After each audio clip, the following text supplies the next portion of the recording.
Hi friends, my name is Varushka Zarati of Pride and Joy Quilting, and I wanted to talk a little bit about the behind the scenes of this video, applique with metal templates. So essentially I was encountering a problem where I needed to make dozens of shapes out of one template and was finding that the templates were warping after multiple use. There are several techniques and materials used with edge-turned applique, freezer paper, cardstock, foil used to wrap around the templates. These are techniques and materials that have been used in the applique world for dozens of years. I don't know exactly who came up with them, but there are many artists that use them. I want to say they probably were invented in the 70s or 80s by some genius quilter in their kitchen. I'm in the kitchen, what can I use?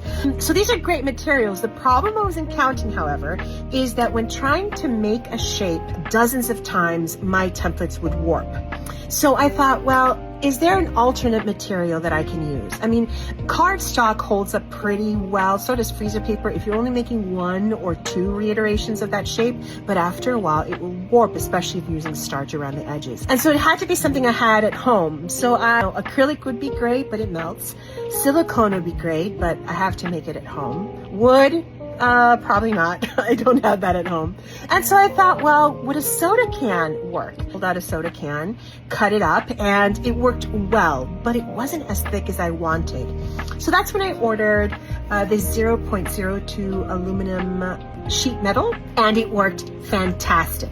Now, I don't need it to be this thick. Like, I think ideally I want to experiment with a sheet metal that is in between, like a soda can aluminum and a 0.02 aluminum tin, predominantly because you can use regular scissors, but it's a little hard. You do need like metal cutting scissors, and I had these in my garage. These are pilot scissors for cutting metal. I think there's still some room for experimentation to get it just right, but I loved it. So I actually have all of these different shapes I have been making and collecting. You know, they're gonna last forever.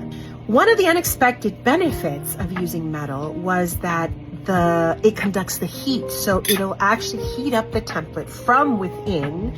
And then if you use the foil method to mold the fabric to the shape, you actually have heat being conducted within the fabric and on the exterior of the fabric. So it worked really well. The only drawback, of course, is that you have to cut things out extra, and it can get pretty hot, but then by applying a tailor's clapper on top, it cools down pretty well. So I'm actually excited to keep exploring them. But what's great is that they hold up and I can use them multiple times. I think there's something there. We'll see.